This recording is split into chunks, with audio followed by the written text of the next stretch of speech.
Muy buenas tardes, apreciado público. Agradecemos mucho el acompañamiento que nos están haciendo. Hoy, miércoles 8 de julio del 2020, le damos la más cordial bienvenida a nuestro canal De lo conocido a lo desconocido, con la obra La Gran Rebelión del maestro Samael Aumbeor. Agradecemos también a los medios que nos permiten el contacto con ustedes. Hoy vamos a estudiar el capítulo 6, Concepto y Realidad. Muy buenas tardes, estimados amigos. Este es un estudio muy profundo que debemos realizar si queremos avanzar verticalmente. Solo los hechos, solo lo que logramos experimentar directamente, es solo eso lo que se llama realidad. Todo, absolutamente todo lo demás es teoría. La palabra dicha, la palabra intelectual, ¿por qué solo palabras del ser es realidad? Solo la palabra del ser es realidad. Bueno, apreciado público, empecemos con la lectura.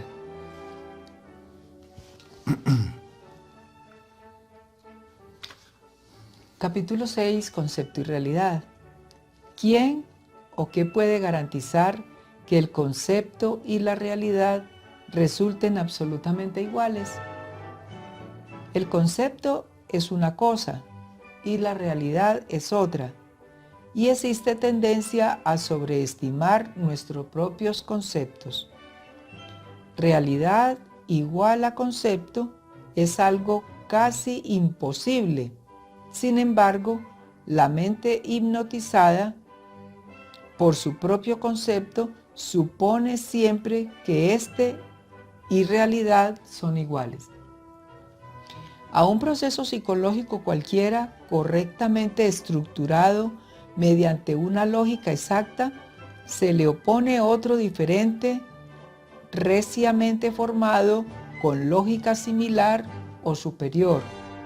Entonces, ¿qué?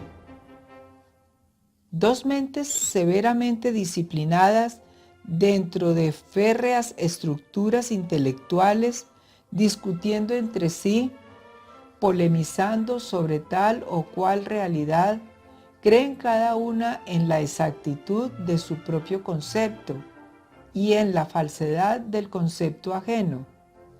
Mas, ¿cuál de ellas tiene la razón? ¿Quién podría honradamente dar garantes en uno y otro caso? ¿En cuál de ellos concepto y realidad resultan iguales? Incuestionablemente cada cabeza es un mundo, y en todos y en cada uno de nosotros existe una especie de dogmatismo pontificio y dictatorial que quiere hacernos creer en la igualdad absoluta de concepto y realidad. Por muy fuertes que sean las estructuras de un razonamiento, nada puede garantizar la igualdad absoluta de concepto y realidad. Quienes están autoencerrados dentro de cualquier procedimiento logístico intelectual quieren hacer siempre coincidir la realidad de los fenómenos con los elaborados conceptos, y esto no es más que el resultado de la alucinación razonativa. Abrirse a lo nuevo es la difícil facilidad del clásico. Desgraciadamente, la gente quiere descubrir, ver en todo fenómeno natural sus propios prejuicios, conceptos, preconceptos, opiniones y teorías. Nadie sabe ser receptivo, ver lo nuevo con mente limpia y espontánea. Que los fenómenos le hablen al sabio sería lo indicado. Desafortunadamente, los sabios de estos tiempos no saben ver los fenómenos, solo quieren ver en los mismos la confirmación de todos sus preconceptos. Aunque parezca increíble, Los científicos modernos nada saben sobre los fenómenos naturales. Cuando vemos en los fenómenos de la naturaleza exclusivamente nuestros propios conceptos, ciertamente no estamos viendo los fenómenos, sino los conceptos. Empero, alucinados los tontos científicos por su fascinante intelecto, creen en forma estúpida que cada uno de sus conceptos es absolutamente igual a tal o cual fenómeno observado, cuando la realidad es diferente.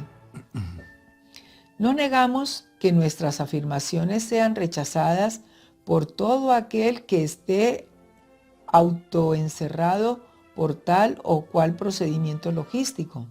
Incuestionablemente, la condición pontificia y dogmática del intelecto en modo alguno podría aceptar que tal o cual concepto, correctamente elaborado, no coincida exactamente con la realidad.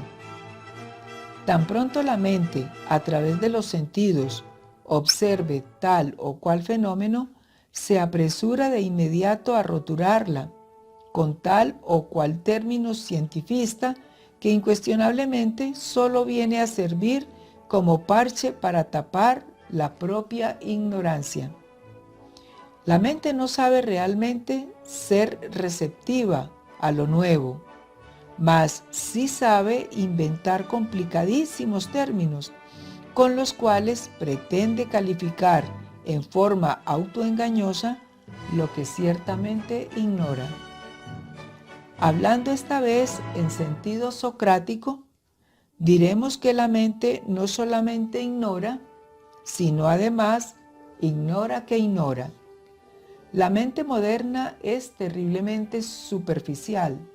Se ha especializado en inventar términos hechos dificilísimos para tapar su propia ignorancia. Existen dos clases de ciencia. La primera no es más que ese podridero de teorías subjetivas que abundan por allí. La segunda es la ciencia pura de los grandes iluminados, la ciencia objetiva del ser. Indubitablemente, no sería posible penetrar en el anfiteatro de la ciencia cósmica si antes no hemos muerto en sí mismos.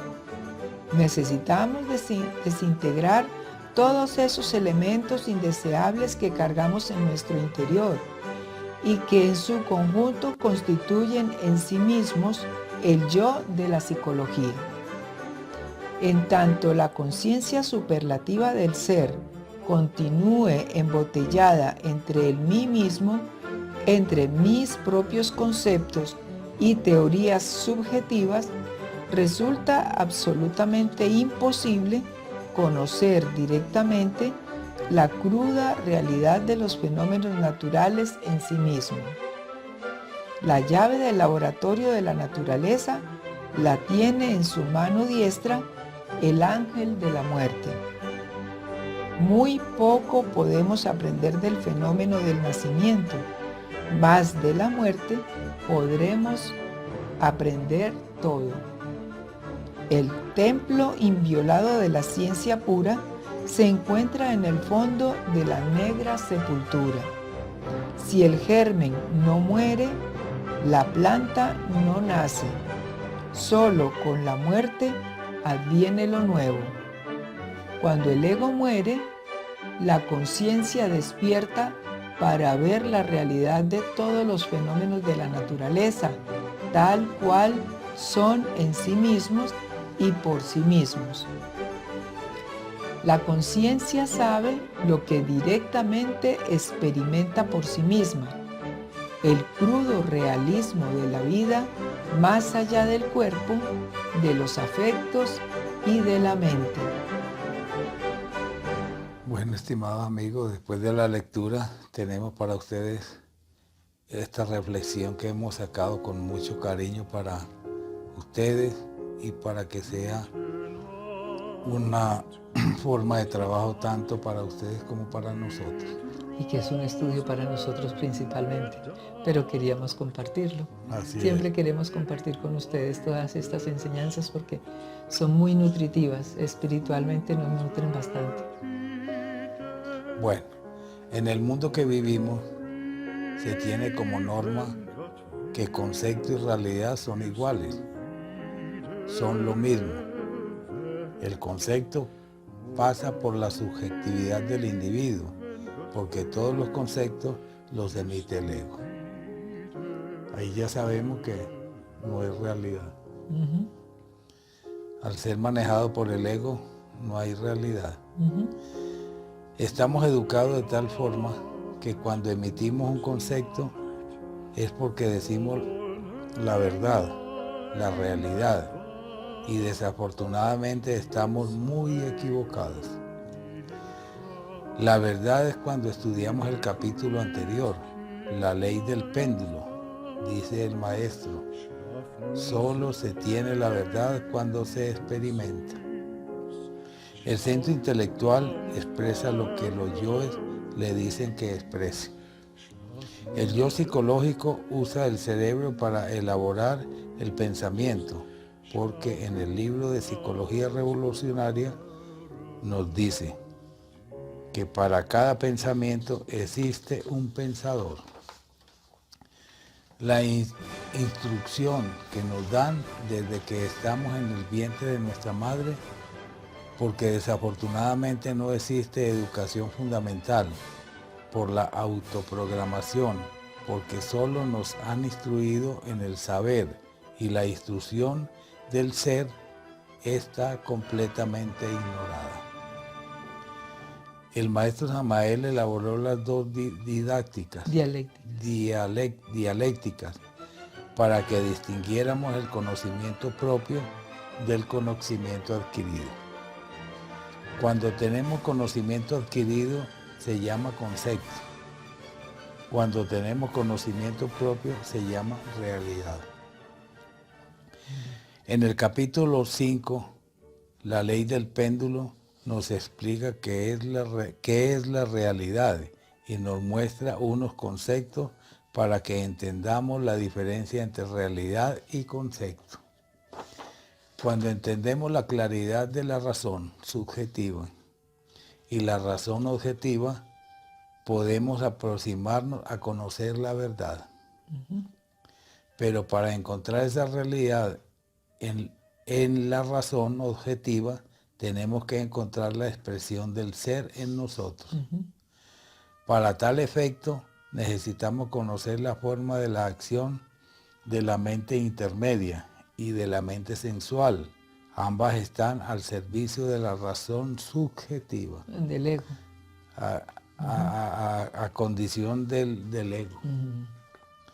Mientras que la mente interior es donde se expresa la razón objetiva, la realidad de nosotros es que estamos poseídos por los elementos que nos roban toda la energía y por eso no podemos avanzar, y además lo que hacemos es fortalecer al ego. Cuando dejamos entrar una impresión, nos identificamos. Eso se llama concepto. Pero cuando la impresión llegue y estemos atentos no nos identificamos, eso se llama realidad. Porque entra a trabajar la fuerza sagrada en nosotros y la esencia empieza a despertar. Que es lo que necesitamos. Ay, sí. Que despierte, porque estamos... Por eso es tan difícil cambiar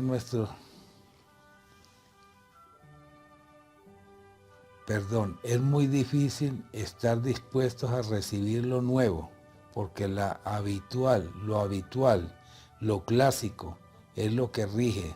Por eso somos tan mecánicos. Por eso es tan difícil cambiar nuestros viejos hábitos. Para abrirnos a lo nuevo, debemos desplazar lo que existe, porque si no lo desplazamos, nadie echa vino en odres viejos. De otra manera, el vino nuevo rompe los odres y se derrama el vino, y los odres se pierden, mas el vino nuevo en odres nuevos se debe echar. Es difícil emitir un concepto cuando existe una programación diferente en nuestra psiquis. Somos programados desde pequeños, en la casa, luego con los estudios y luego en el mundo, el kindergarten, la educación del mundo. Somos como un computador, decimos, hacemos y expresamos lo que tenemos programado y no podemos decir nada ni hacer nada de lo que no tenemos. La programación mecanicista en la que vivimos. Para saber si estamos realizando bien el trabajo, tenemos que estar pendientes de no justificar, de no condenar, porque es el ego el que está trabajando. Pero si comprendemos, es correcto, pero no se puede confundir con entender. Esta última es una función del cerebro. El ego envía la orden al cerebro y la elabora el pensamiento, el sentimiento y la acción. Tenemos que distinguir bien este análisis para poder elaborar un buen trabajo psicológico. Cuando se realiza el trabajo consciente, el que se manifiesta en el ser, y este no engaña, no traiciona. La psicología del mundo, de las universidades, están tan equivocadas que realizan los ensayos en los laboratorios en animales inferiores, y la conducta del hombre es diferente que la conducta de un animal. Mira cómo nos comparan, cómo nos manejan y cómo abusan de la mecanicidad en que estamos, del adormecimiento en que vivimos. La psicología experimental no se equivoca, porque nosotros tenemos el laboratorio dentro de nosotros. Si aprendiéramos a entender todas estas cosas y pues aprendiéramos a manejar todos estos conceptos y situaciones en las que tenemos tanta bendición, pero no sabemos trabajar en ello. Lo que se pretende es que nosotros cambiemos la forma de pensar, de sentir y actuar, no de que cambiemos nuestra religión. Esa es parte muy importante porque la gente cree que esto es una religión. No, es que podamos estar despiertos ante todo, ante la parte espiritual y ante el mundo, porque uno sabe que, por ejemplo, las legislaciones digan que se tienen que poner algo para prevenir. Pues uno tiene que tenga la capacidad de tomar la decisión si sí o si no. El libre albedrío que tanto nos respeta. Pero no, que nos dicen que todos nos tenemos que poner esto, todos nos ponemos, ahí todos vamos calladitos la boca nos ponemos, sin mirar el pro y los contra de cada cosa, porque es que ¿para qué tiene uno entonces la capacidad de análisis? Y todo esto pues lo despierta, porque yo en otras condiciones hubiera estado igualita, pero ahora al menos uno puede refutar, ¿no? Hasta donde puede, y cuidarse. Si en nosotros no mueren los elementos indeseables, no hay posibilidad de que nazca en nosotros el ser, que sí tiene la real y verdadera inteligencia. Creemos que la personalidad inteligente es aquella que acumula conocimientos adquiridos, pero la verdadera persona inteligente es aquella que despierta su conocimiento interior desde su ser, su conocimiento propio, el despertar de nuestra conciencia. Creemos que la persona inteligente es aquella que acumula conocimiento adquirido, pero la verdadera persona inteligente es aquella que despierta su conocimiento interior desde su ser, su conocimiento propio. Qué importante esta reflexión, porque es que de verdad que si lográramos despertar nuestra conciencia, el mundo sería, no, totalmente distinto. Esto sería una fantasía. una fantasía en la que todo sería una realidad, un verdadero despertar, un verdadero amor que es el que se necesita que todos conservemos de unos con los otros, y el amor que tanto Jesucristo profesó para que viviéramos, que el principal mandamiento era el mandamiento del amor. Sí, no, y mira, todas las religiones profesan el amor, pero entonces ¿por qué el amor que profesa una religión es de una manera y el otro de otra? Porque en vez de unir, como decía el maestro Krishnamurti, en vez de unirnos, lo que hacen es dividirnos. Entonces, ¿cuál es el verdadero amor que cada religión profesa? Si la intención es que todos nos liberemos de todos esos elementos negativos, indeseables, que nos hacen daño, y poder tener una convivencia sana de ayuda, de amor y de fraternidad. Igual el amor tendría que ser uniforme para todas las religiones. Todos tendríamos que buscar lo mismo. Claro. Pero no. Pero bueno, de todas maneras, apreciado público, eso ha sido todo por hoy. Esperemos que sea de reflexión y que sigamos reaccionando ante todas las imposiciones que nos quieren hacer, y que nosotros podemos analizar si sí nos conviene o no nos conviene, y hasta qué punto nosotros podemos acceder a que nosotros o los nuestros pues nos lleven al matadero tan tristemente. No, sino que de verdad hasta que vamos a morir, bueno, nadie va a quedar de semilla, pero que seamos conscientes de todo, por Dios, lo que está pasando y lo que nos quieren hacer. Entonces nos vemos el próximo miércoles 15 de julio por el canal de Lo Conocido a lo Desconocido. ¿Quieres agregar algo? No, está muy bien, estimados amigos. Lo que les seguimos recomendando son los libritos de cabecera. El libro de Psicología Revolucionaria y este libro tan fenomenal que estamos comenzando a leer, que es el libro de La Gran Rebelión. La Gran Rebelión. Bueno, estimados amigos, que Dios los bendiga, una feliz tarde, una muy buena noche, y a estudiar cómo defendernos espiritualmente, porque la realidad debe ser espiritual, no material. Bueno, que pasen una buena tarde, hasta pronto. Nos veremos el próximo video. Que Dios los bendiga.